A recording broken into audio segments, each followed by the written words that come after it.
Olá, bom dia para você, querido ouvinte, espectador, leitor, porque é multimídia, né? Do nosso portal Negócios Pro BR. É um prazer estar aqui com vocês, dividindo conteúdo de qualidade, que é a nossa missão. O meu nome é Luísa Medeiros, eu sou jornalista e editora-chefe do Negócios Pro BR. E hoje eu recebo com muita alegria um entrevistado super especial, Paulo Bessa Antunes, ele que é advogado, professor, especializado em meio ambiente, autor de vários livros, inclusive um deles sobre direito ambiental já está na sua 21ª edição, não é pouca coisa não. E a gente vai conversar com ele sobre os impactos que medidas favoráveis ao meio ambiente podem ter na sua empresa. Se você prestar bastante atenção, botar isso em pauta, levar em conta na hora do planejamento, você pode se beneficiar de ter um olhar verde dentro da sua empresa. E se você negligenciar, o tiro pode sair pela culatra e a conta pode ser muito alta.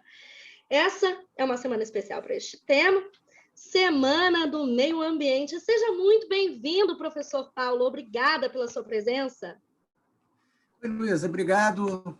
Vocês estão me ouvindo bem aí? Acho que está tranquilo. Estou ajeitando aqui a altura da imagem, devagarzinho a gente vai. E é muito bacana que nessa Semana do Meio Ambiente a gente possa conversar um pouco com um portal que é na área de negócios. Eu tenho escrito alguns artigos aí para o portal, tenho tido até uma certa felicidade, que tem tido uma boa leitura. E esse tema hoje é um tema assim, muito relevante, ele está na ordem do dia, né? Se a gente parar para pensar um pouco, nós vamos ver que os temas de direito de meio ambiente, de uma maneira geral, por motivos os mais diversos, se tornaram muito relevantes no Brasil atual, né? E para quem está nessa área de negócio, seja um negócio pequeno, um negócio grande, isso sempre tem uma relevância, e o que a gente puder ir ajudando aí, pode contar comigo. Muito obrigada, professor. Para quem não sabe, o professor Paulo Bessa é colunista fixo no portal Negócios Pro BR, sempre com um texto novo, sempre com um tema relevante.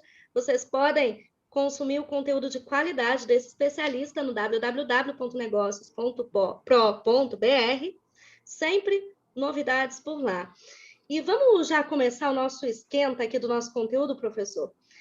Quais seriam os principais temas, vamos dizer assim, 3 principais temas que o senhor elencaria desta Semana do Meio Ambiente de 2021? Eu acho assim, todos os temas são importantes, mas se a gente fosse pegar, em termos de Brasil, quais seriam os 3 principais, eu acho que um deles é esse problema de queimadas e impacto em mudanças climáticas. Um outro tema que eu acho que é muito negligenciado é qualidade de água. Eu acho que esse é um tema muito negligenciado, a gente não tem hábito de tratar dessa matéria. E um terceiro tema assim, também muito relevante é o problema de resíduos, né? Resíduos principalmente urbanos, e aí nós estamos falando de lixo e tal, essa coisa toda. Eu acho que essas seriam as três coisas aí mais relevantes que a gente teria, sem uma ordem, né? Eu acho que não dá para colocar uma ordem, mas são os 3 que eu considero mais importantes. Então você empresário, você gestor, que está assistindo aqui, seja o nosso conteúdo gravado em vídeo no Instagram, ou seja, o nosso conteúdo em áudio pelo podcast Negócios On Demand no Spotify, você já separa papel e caneta e anota esses 3 tópicos para ter no seu pipeline de planejamento aí. Qualidade da água, queimadas e resíduos. Já deixa isso no seu horizonte, não negligencia, não. Professor, a gente, inevitável, né? Tocar no assunto pandemia. Covid-19 que mudou a rotina de todo mundo nesses quase 2 anos já. E com a pandemia, quase 2 anos, pois é. Com a pandemia, a inclinação das empresas de se alinharem mais a posturas pró-meio ambiente cresceu exponencialmente. Qual é a sua análise desse movimento? E olha só, eu até fiz um artigo, acho que no meio do ano passado, porque também é uma coisa curiosa, a gente perdeu um pouco a noção de tempo com essa história da pandemia, né? Pelo menos comigo aconteceu isso. Eu fiz Verdade, um acho que artigo com todo sobre mundo. isso, né? Fiz um artigo sobre isso aí, e, na verdade, quer dizer, o que acontece? Se a gente olhar pelo lado da proteção do meio ambiente, a pandemia em si ela é muito ruim, ponto. Acho que a gente não pode ter um outro pensamento diferente. Mas nós percebemos que uma série de impactos ambientais foram diminuídos. Isso devido, vamos dizer, a um novo contorno que a atividade econômica teve. Então, por exemplo, poluição atmosférica diminuiu, porque houve uma redução de movimentação de transporte, a própria limpeza das águas também deu uma melhorada, há vários estudos sobre isso. Tal. Então, o que eu acho que a gente pode perceber é o seguinte, é que, devido a uma situação extrema, as sociedades foram obrigadas a se adaptar a algumas novas formas de relacionamento, algumas novas formas mesmo da atividade econômica. A grande pergunta é o seguinte, será que nós precisamos retomar as atividades econômicas exatamente como elas eram iguais, como elas eram feitas até, vamos dizer, 2019? Entra em Essa é uma cena o pergunta. novo normal. Talvez não, não é? Eu acho que se a gente conseguisse manter alguns padrões ambientais seria importante, porque o que eu acho que as pessoas precisam entender é que a gente tem uma atividade industrial ou mesmo comercial, a gente produz pelo menos dois produtos.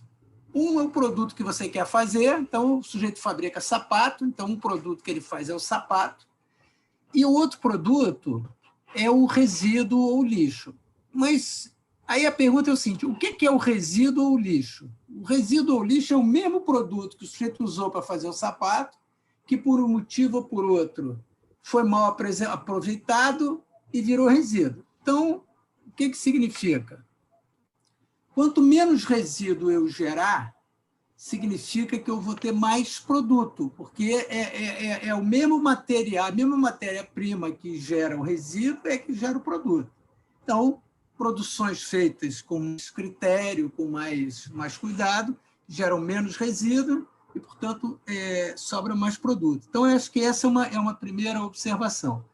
A segunda observação, que já tem sido desenvolvido, mas acho que pode ser desenvolvido mais ainda, é que o que, para mim, é um resíduo inservível, eu poderia chamar de um lixo, pode ser que, para um terceiro, aquilo seja uma matéria-prima, né? Que ele possa usar aquilo como matéria-prima. Então, Reaproveitamento, né, professor? o que nós precisamos, então, é fazer vamos dizer assim, esse escambo, essa troca, essa comercialização desses resíduos, e sempre naqueles famosos 3R, daquele cantor aí conhecido, Jack Johnson, né, que é reuso, reduzir e reciclar. Então, esses 3Rs eles devem procurar sempre acompanhar a atividade, não só industrial, mas também comercial, né? Perfeito, perfeito. Eu li semana passada uma matéria do El País que dizia que nós normalizamos de tal jeito o fornecimento de água potável em larga escala, que a gente considera que o normal é abrir a torneira e receber água de excelente qualidade. E que quando isso falha, a gente imediatamente estranha e aponta com todos os dedos que existe um problema ambiental, um problema estrutural, um problema sanitário presente ali. Mas que até então pouco a gente tinha pensado efetivamente sobre a qualidade do ar. Tá certo que já muito se fala sobre poluição, mas as pessoas medianas, as pessoas em sua vida cotidiana, não questionavam muito sobre qualidade de ar, por exemplo, em ambientes fechados, dentro de empresas, em transportes públicos, e que a pandemia acendeu essa luz aí sobre a cabeça da gente com relação à qualidade do ar que nós estamos respirando, né? E quantos patógenos ocultos podem estar viajando nesse ar e adoecendo não só uma pessoa, como o mundo inteiro, né? O que a gente pode aprender e extrair dessa situação, professor? Olha só, você assim, pegou um tema interessante, porque se a gente fizer aí um retrospecto sobre a legislação de proteção do meio ambiente, as primeiras normas que existiram aí foram normas voltadas para a qualidade do ar, porque já houve aí, periodicamente acontece aqueles grandes smog, né, que é uma mistura de fumaça com nevoeiro e tal. Houve isso já desde o século XIX, isso tem se verificado, e os primeiros lugares onde isso aconteceu foi na Inglaterra, que foi o primeiro país assim, que se industrializou. Então, esse é um problema que tem sido colocado. Agora, de fato, quando a gente vê essa história de ambientes fechados, a gente não tem muito... isso é uma coisa que ficou meio assim afastada. E, por exemplo, se a gente pegar um país como o Brasil, que é um país com muito sol, muito iluminado, muito claro, e aí a gente pegar os nossos padrões construtivos, o que nós vamos ver? São prédios todos de vidro, né, os prédios mais modernos, que tendem a aquecer mais ainda o ambiente interno e que te obriga a usar ar-condicionado o tempo todo. Esse ar-condicionado nada nos garante que há uma renovação e uma purificação do ar, tanto que com essa história da pandemia começou essa discussão sobre aparelhos de ar-condicionado, se eles realmente estavam limpando ou não o ar, e todo mundo que trabalha nesses ambientes, de vez em quando tem uma rinite, tem uma alergia, tem um espirro, tem uma coisa qualquer dessa natureza, que é seguramente desses ambientes muito fechados. A mesma coisa os ônibus. Então, eu acho que a gente precisa, vamos dizer assim, voltar um pouco até um padrão construtivo que nós já tivemos no passado, sobretudo essas casas de origem espanhola, que normalmente você tinha no meio daquela casa uma espécie de um jardim, os corredores eram todos abertos e tal. Então, aquilo era uma construção inteligente, né? Construções com pé direito mais alto e tal. Esses cuidados eles vão certamente refletir na qualidade do ar. Como a gente também tem uma crise energética por conta dessa história de água, que provavelmente vai acontecer, então nós temos que tentar, vamos dizer, possibilitar mais a circulação do ar natural, temos que tentar evitar esses ambientes fechados ao todo tempo, porque o que está acontecendo é que a gente está abandonando padrões que foram próprios para o nosso tipo de país, adotando padrões de outros países e de uma maneira assim totalmente ineficiente, porque há muita luz no Brasil, há muita circulação de ar, muita coisa. Nós não precisamos repetir padrões europeus e estão prejudicando a nossa saúde, né? Então, o padrão construtivo é importante nisso tudo, né? Os próprios ônibus e tal, a gente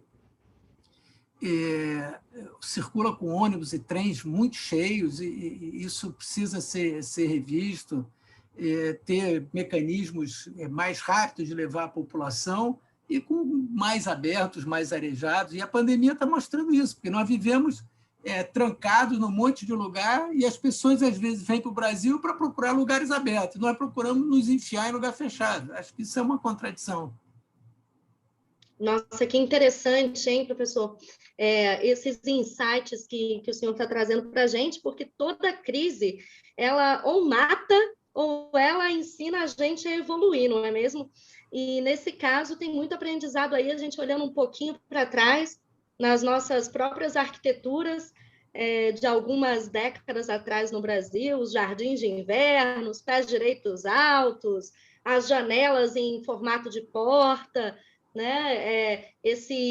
Essa circulação de ar que outrora foi tão valorizada no Brasil e que a gente acabou deixando cair em desuso, substituindo pelo ar-condicionado, e a gente está aprendendo aí que não é bem assim, não.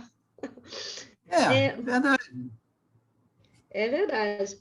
E vamos falar um pouquinho sobre o bolso, né? Porque o empresário tem um ponto sensível que é chamado bolso. O empresário, o trabalhador, acredito que todos nós, né, temos aí algumas terminações nervosas vivendo no nosso bolso que determinam, inclusive, a nossa sobrevivência em algumas situações. Antigamente, não tão antigamente assim, o planejamento ambiental, o olhar para o verde, o olhar para a sustentabilidade, o olhar para práticas mais sustentáveis, era algo visto como lá no finzinho do planejamento. Se sobrar uma verba, se der tempo, se eu conseguir, vou fazer o mínimo viável para eu não ser enquadrado em nenhum desrespeito à lei, para que não me sobre nenhuma multa. E isso vem mudando, não é mesmo? A consciência verde, a responsabilidade ambiental subindo cada vez mais para o topo da lista. E a gente viu recentemente, né, talvez como fruto da pandemia, que algumas empresas que ainda seguem negligenciando o meio ambiente vêm perdendo, inclusive, valorização, dinheiro, posição dentro das bolsas nas quais elas são negociadas. Qual é a sua análise, professor? Isso tem relação? Luísa, assim, você falou aí uma coisa que eu gosto muito de... Volta e meia eu uso essa expressão, né? A parte mais sensível do corpo humano é o bolso. Tem, assim, sensibilíssima. Inegável. Então, o que acontece? Não há dúvida que hoje... Porque, vamos ver o seguinte, essa chamada consciência ambiental, essa coisa que a gente vive hoje, ela tem por volta de 50, 60 anos. Né? O primeiro grande encontro internacional sobre meio ambiente foi em 1972, na Suécia. Foi uma coisa assim, meio esquisita, ninguém levava muito a sério aquilo, era um troço assim, meio de gente maluca, mas o que de 1972 para cá, nós estamos falando aí de 50 e poucos anos, o que alguma coisa secundária se tornou principal. E veja que 50 anos, para uma pessoa é muita coisa, mas em termos de mundo é nada. Então, nesse tempo muito curto, essa questão ganhou muita dimensão. Por que ela ganhou muita dimensão? Porque, de fato, esses recursos ambientais eles começaram a ficar escassos, nós começamos a ver uma série de problemas. Assim, quando a gente vê isso muito bem, às vezes qualquer um de nós tinha uma cidade no interior, ou um sítio, alguma coisa que a pessoa costumava ir lá quando era criança e tal. E hoje, quando a pessoa vai nesse mesmo lugar, vê que o rio está menor, já não tem tanta árvore e tal. Então, isso que se chama aí de crise ambiental é uma coisa que está ficando visível para todo mundo. Bom, o calo está apertando, então. O calo está apertando e cada um sabe onde ele aperta o sapato. Então, quem sabe onde ele aperta o sapato procura entender o seguinte: bom, eu não posso acabar com essa matéria-prima, que afinal de contas eu vivo dela. Então, eu preciso ter um pouco mais de cuidado com isso, senão o meu negócio acaba. Eu não posso pensar só em 30 dias. Por outro lado, os chamados países ricos, né, os países do primeiro mundo, Europa, Estados Unidos, Japão, a própria China, pelo menos um pedaço da China hoje, eles começaram a ver que eles, como isso tudo é uma coisa interligada, né, as questões ambientais elas acabam que são globais, eles começaram a ver que era importante a manutenção de ecossistemas, do meio natural. E aí começaram a pressionar as empresas e dizer o seguinte: olha, eu não vou comprar de quem desmata, eu não vou comprar de quem faz trabalho escravo, eu não vou comprar disso e aquilo. Então, essa pressão sobre as empresas ela se tornou uma pressão real, não é? Ela é fato, e isso é muito sentido, principalmente pelas atividades que têm natureza exportadora. Eu acho que quem produz muito para o mercado local ainda não sente isso com tanta força, mas as empresas exportadoras sentem isso com muita força. E uma preocupação que a gente vê também no mercado interno, que você vê isso crescendo, é esse, vamos dizer assim, um aumento consistente de consumo, por exemplo, na área de alimentos, de produtos orgânicos, essa questão de utilização de sacolas, que, veja, isso é uma coisa também engraçada. No passado, há 40 anos atrás, o sujeito ia comprar o leite, comprava o leite dentro de uma garrafinha de vidro, trocava a garrafa de vidro e tal. Ele entrou para o saquinho de plástico, depois o Tetra Pak, agora está voltando para a garrafa de vidro. Então, o que significa o quê? Que nem tudo que é mais moderno necessariamente é melhor. Então, se a gente analisar por essa área, por essa visão ambiental, nós abandonamos uma série de práticas que eram boas. Por exemplo, aqui na cidade do Rio de Janeiro, nós tínhamos uma rede de bondes que circulava a cidade inteira, era menos poluição. Tiraram os bondes porque diziam que não, afinal de contas, atrapalha o trânsito, etc., etc. Hoje já botamos o VLT lá no centro da cidade e todo mundo que anda gosta, e se a gente tivesse mantido aquela rede de bonde que nós tínhamos e modernizado, talvez nós tivéssemos menos poluição, menos problemas respiratórios, menos essa dificuldade toda. Então, isso tudo nós vamos ter que repensar e voltar para algumas coisas. O bonde é um bom exemplo. Nós temos bonde na cidade inteira e isso acabou, e agora nós queremos voltar para aquilo que já existiu, né? Olha que interessante essa sua pontuação, né?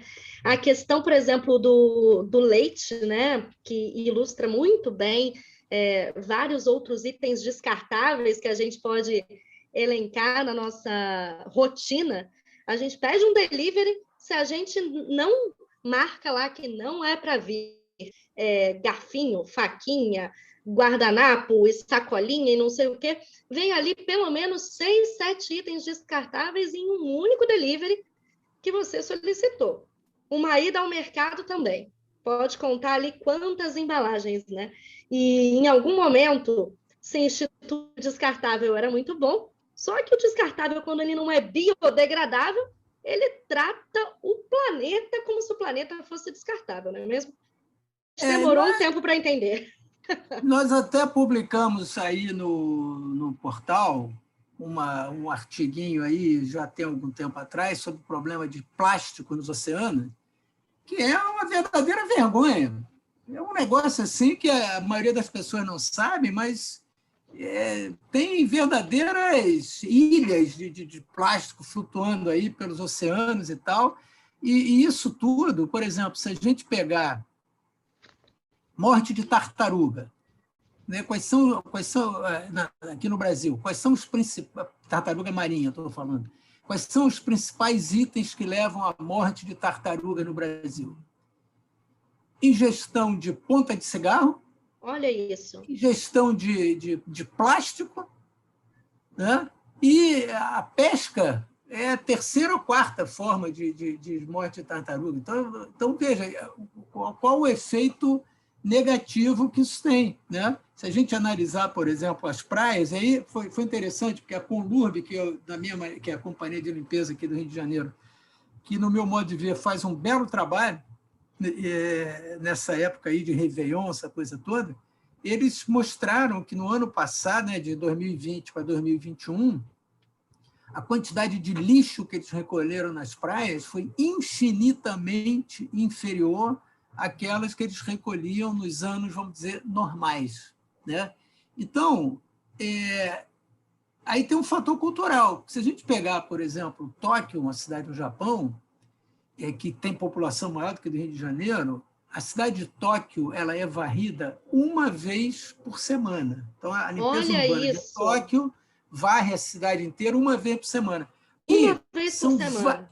Aqui são várias. Então, também tem um aspecto de cultura, de educação, porque assim, nós geramos muito lixo, muita coisa, e é possível diminuir, não é? Outra coisa, garrafa de refrigerante, agora está voltando. Então, era PET, agora volta o vidro. Então, talvez nesse aspecto melhor, o antigo fosse melhor, né? A gente degradasse menos. Escolhas melhores, né? Dá para levar aquele copinho de silicone que dobra, dá para carregar o canudinho A de minha aço aqui é de metal. inoxidável. Essa aqui é minha de metal. Dá para carregar, né? Não ocupa tanto espaço assim na bolsa.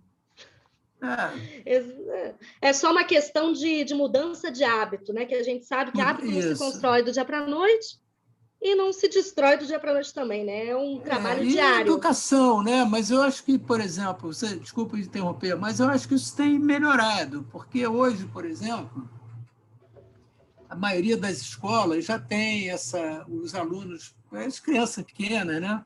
Já tem essa educação, começa a ter esse movimento. Isso é uma coisa boa, né? Acho que tende a ter um resultado bacana em alguns anos. É um respiro de esperança, né? Vamos partir para uma sopa de letrinha, professor? Vamos lá. ESG.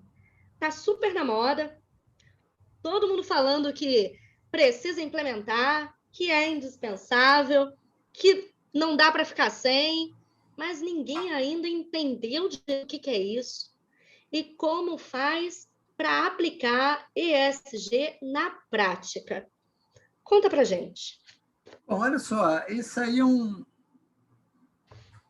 tema interessante, porque o que está acontecendo? Isso começou, vamos dizer, com as grandes empresas, mas isso não é uma exclusividade das grandes empresas e nem deve ser, né? E principalmente porque eu acho que eu tenho muito essa coisa, eu acho que a gente tem que prestigiar o comércio local. Até no outro dia me ligaram de um jornal desse, o senhor não quer fazer uma assinatura? Eu digo, não, prefiro comprar aqui no Jornaleiro da Esquina, porque é uma maneira de você manter o negócio rodando, manter esse pequeno negócio local funcionando. Ele é muito importante, né? As grandes empresas são importantes, mas esse comércio local, para mim, ele é fundamental, que você conhece o cara da padaria, conhece o cara da mercearia, Sem dúvida. Vou pagar amanhã e tal. Então, essa coisa da ESG, ela começou para essas grandes empresas, há, inclusive, alguns documentos internacionais que reúnem essas grandes empresas, nos quais elas se comprometem com o meio ambiente, aquilo que se chama de governabilidade, não é? Que é uma maneira de como a empresa vai se gerir, não é? E a estabilidade social. Então, esses seriam os três principais pontos disso. Por que elas chegaram a essa conclusão?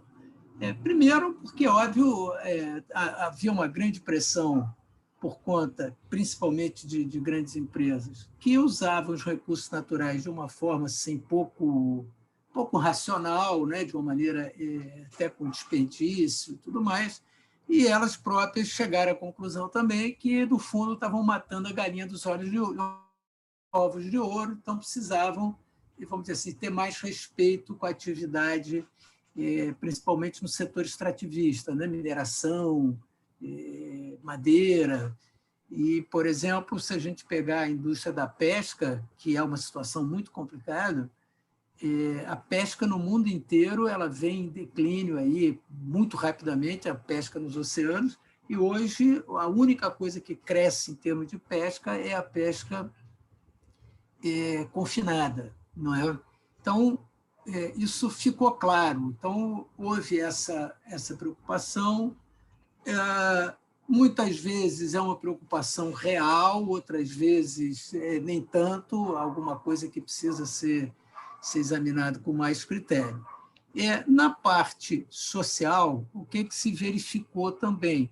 Muitas vezes, por disputas de mercado, por questões de preços mais baixos, se começou a utilizar mão de obra muito desqualificada, e muitas vezes mão de obra quase que escravizada. Isso aconteceu muito na indústria da moda. Então, essa chamada fast fashion, ela, principalmente Bangladesh, países da Ásia, então se usava coisas assim realmente muito. Há vários filmes sobre isso, né, sobre essa situação. Então se entendeu também que é importante que a legislação trabalhista, que os respeitos aos direitos humanos sejam parte da atividade econômica, parte das indústrias, né?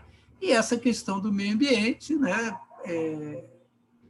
Que já falamos, e a governabilidade significa que a gestão das empresas elas procurem englobar essas questões todas.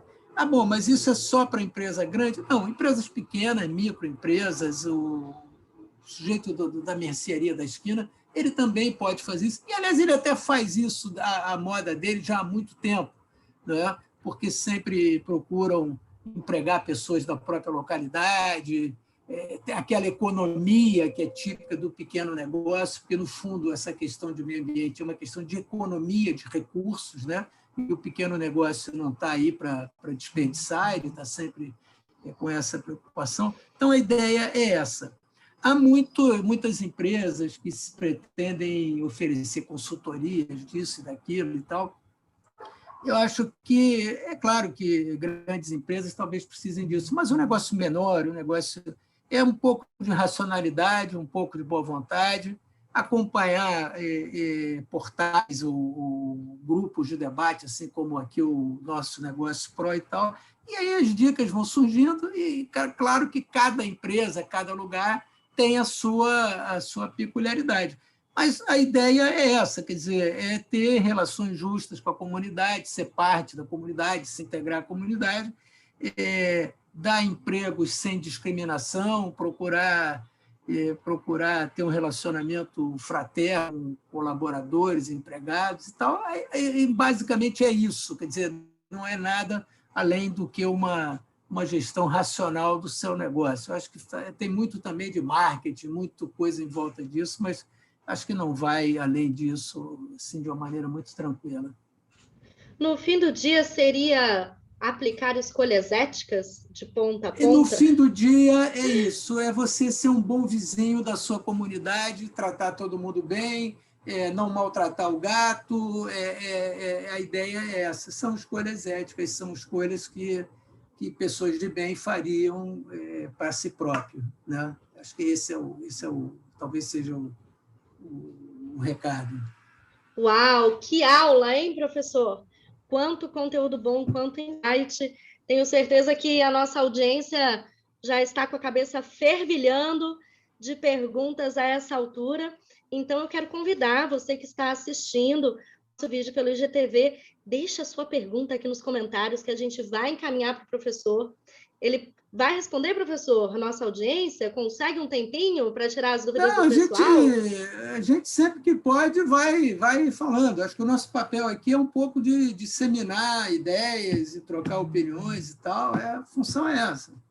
Olha que maravilha. O professor está se disponibilizando, então, se você tem uma dúvida, surgiu uma pergunta aí ao longo do nosso bate-papo, já deixa aqui nos comentários. Se você está ouvindo a gente pelo Spotify, também não vai ficar com a dúvida, não vai levar a dúvida para casa.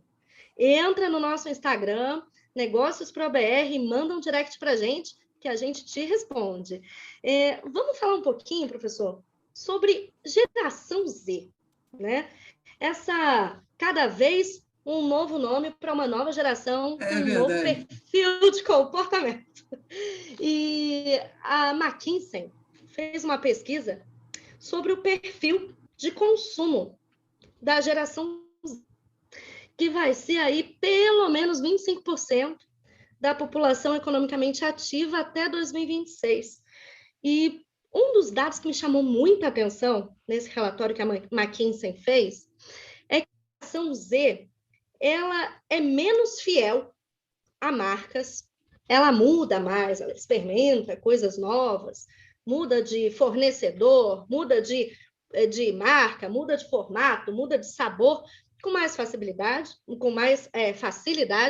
ela é mais flexível, porém, apesar de não estar disposta a pagar mais por isso, ela está atenta às questões de sustentabilidade e meio ambiente envolvidas na cadeia produtiva e de vendas dos itens que ela consome. Ela não leva para casa se ela não tiver certeza de que é verde, se ela não tiver certeza de que tem um compromisso ambiental ali por trás, e ela não enxerga isso como premium, não. Ela entende e tem consciência de que as marcas verdes, elas somente estão fazendo o dever de casa. Como se preparar para atender a geração Z, que, vamos concordar, né, está coberta de razão. O que acontece, Luísa? Quando começou essa história de verde, vamos dizer assim, usar essa expressão para a gente facilitar, o verde ele era mais caro do que o não verde. Tinha uma média de 30% de diferença de preço, e só há uma tendência a que esses preços vão se estabilizando, vão se aproximando, e principalmente na área da agricultura, o que acontecia também era que o produtor rural ele ganhava muito pouco pelo produto dele. Eram valores muito baixos que você pagava ao produtor rural. Então, isso vem equilibrando, né? Essa questão vem equilibrando.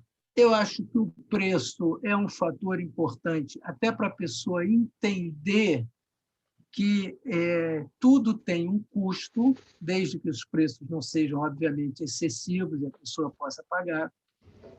E considerando também que, muitas vezes, você paga o preço por um produto que aparentemente é mais caro, mas aquele produto, por ser mais saudável, ele te tira preços, por exemplo, do médico. Preços, por exemplo, de remédio, etc, etc, etc. Então, isso está acontecendo.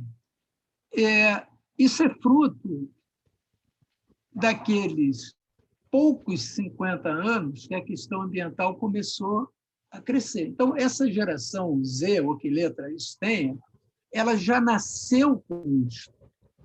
Isso não é uma novidade para ela. Ela escuta isto o tempo todo.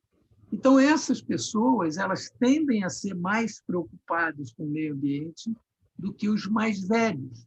E veja que há até um fato aí curioso, que essa Greta Thunberg, que acabou virando aí uma espécie de uma popstar ambiental mundial, que é, como diz o presidente Bolsonaro, uma pirralha, na época tinha 16 ou 17 anos. Mas veja, se a gente analisar não a Greta como pessoa, mas a Greta como um grupo de uma faixa etária, esse é um pensamento de uma parcela significativa dessa faixa etária. Então, isso está mudando. Essas pessoas mais jovens elas estão preocupadas com essa questão de aquecimento, de mudanças climáticas, de elevação das marés, não é? Eu vi no outro dia um vídeo muito interessante sobre as Ilhas Maldivas, né, que é considerado um paraíso e tal. As Ilhas Maldivas elas estão desaparecendo.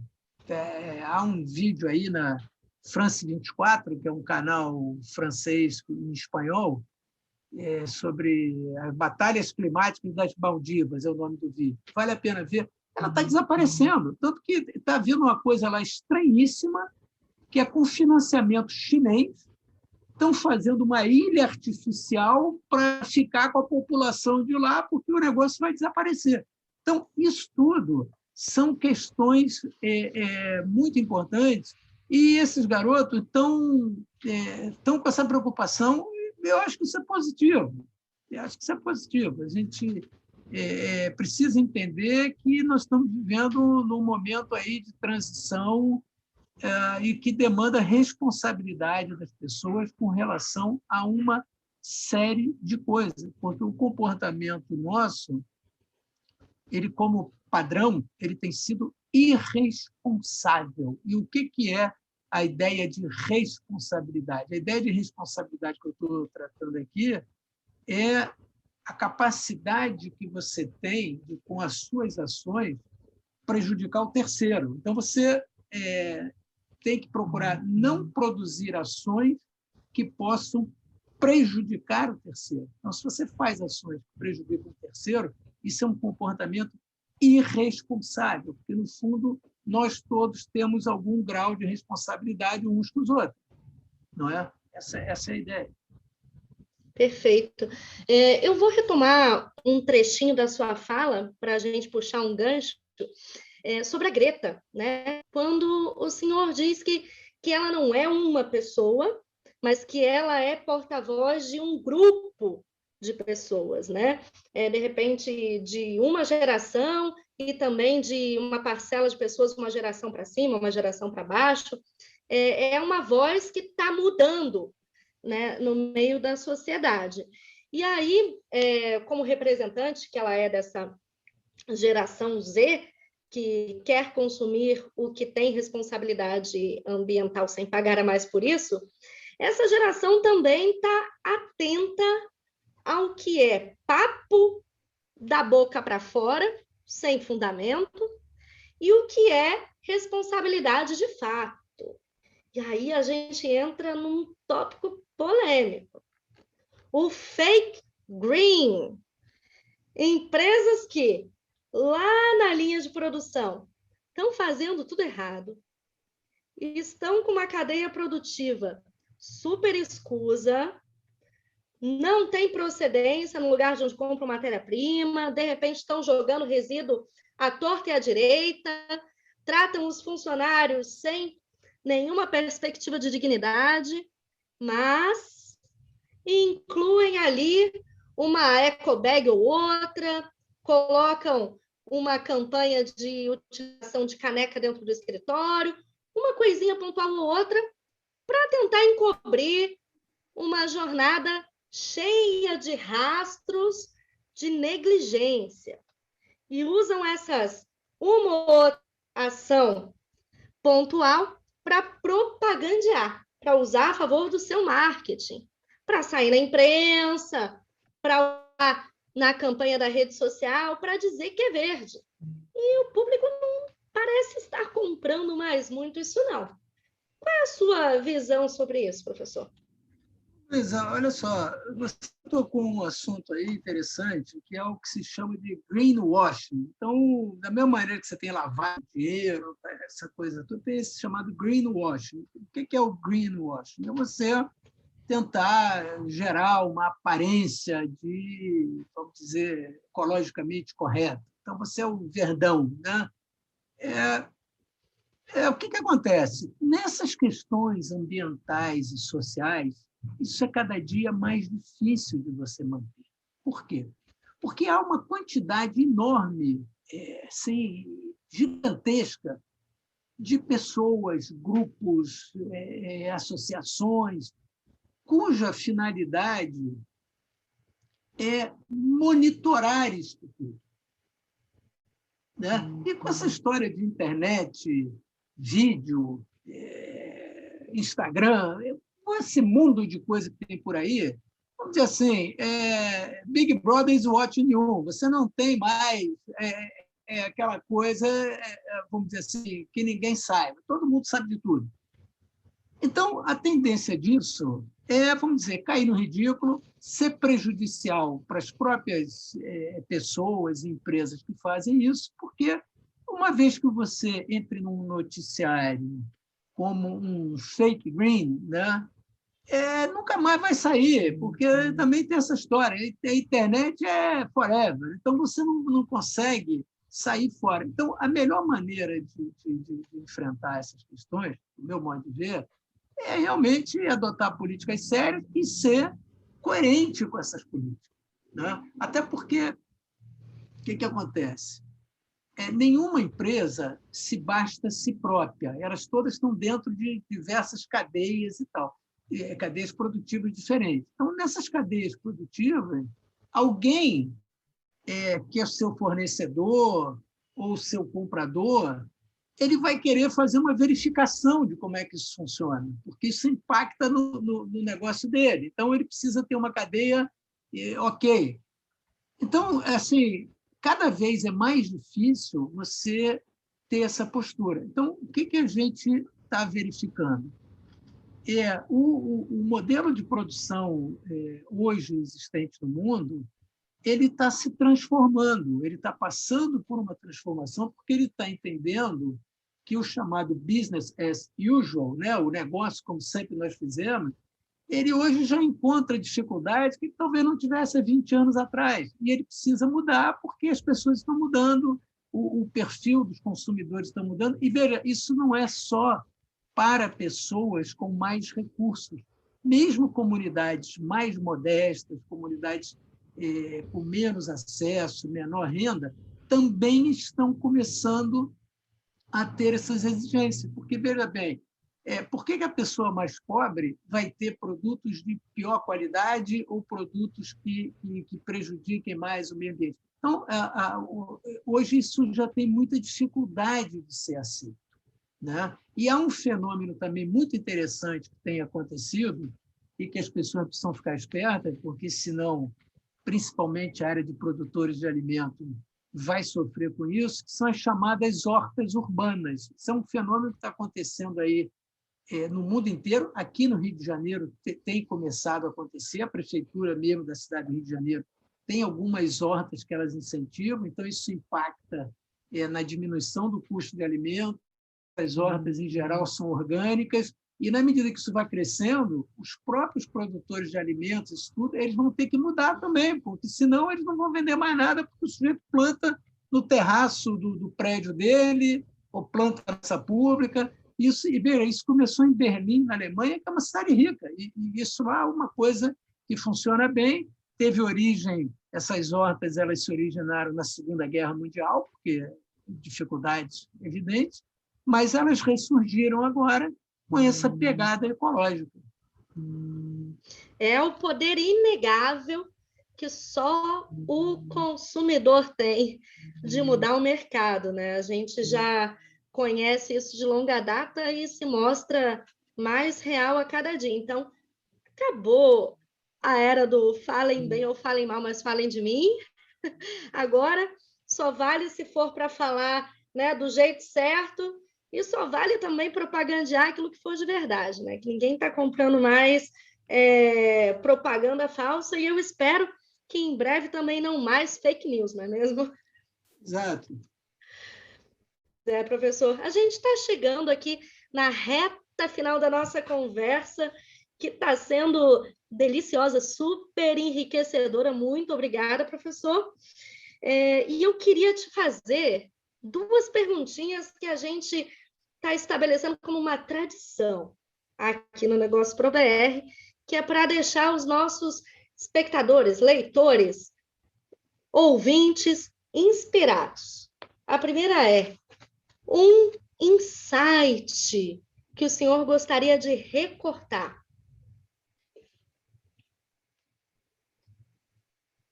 Eu acho assim, a ideia, eu acho que a gente precisa proteger aí o nosso patrimônio natural. Eu acho que isso tem que ser um compromisso de nós todos, né? Então, eu acho que assim, procurar olhar mais a natureza aqui do Brasil e trabalhar para protegê-la, porque ela está precisando.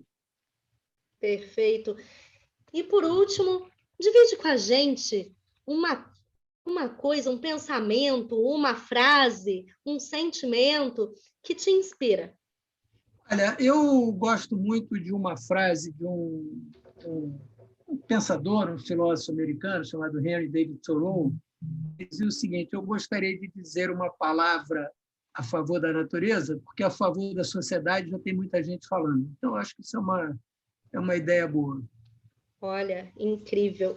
Eu vou deixar os contatos do professor Paulo Bessa, para quem quiser saber mais sobre direito ambiental, quem precisar contratar serviços de direito ambiental, com certeza vocês estarão em ótimas mãos.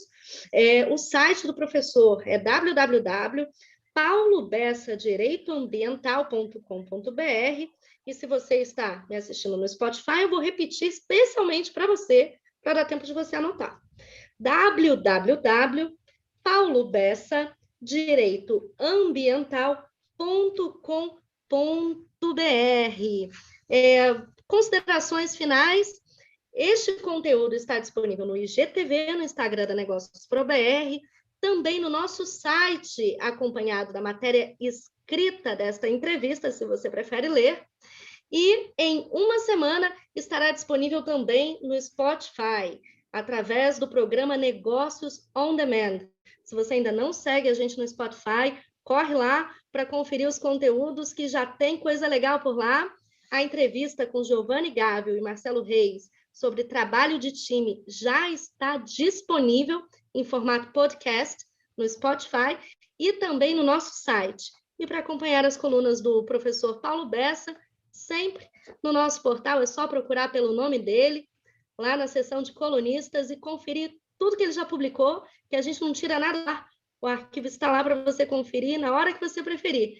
Professor, suas palavras finais, suas considerações finais para os nossos espectadores. Bom, pessoal, eu quero agradecer aí o convite do Marcelo, o teu, Luísa, e dizer o seguinte, quer dizer, aquilo que eu estava falando no começo, de que essa questão ambiental veio crescendo e hoje é importante, a prova é o próprio debate nosso aqui, que, sei lá, 30 anos atrás seria impossível. Então, isso não seria um tema. Então, acho que esse é a grande mensagem. E entender o seguinte, essa história de ESG não precisa ser nada grande, não, é só ter um pouco de racionalidade, boa vontade, como você falou, Luísa, agir eticamente, e a gente está implantando a ESG mesmo em negócios pequenos e tal, como em geral é o nosso público aqui. Tá certo? E agradecer, e qualquer outra oportunidade que precisarem, estou aí à disposição. Abraço a todos. Este foi o professor, doutor, advogado especializado em Direito Ambiental e autor, nosso colunista do Portal Negócios ProBR, Paulo Bessa, falando sobre a responsabilidade ambiental e o papel que ela desempenha nas empresas. Obrigada pela sua audiência, compartilhe com os amigos, marca quem precisa desse conteúdo e deixe os seus comentários aqui para a gente, que a gente vai responder com muito prazer.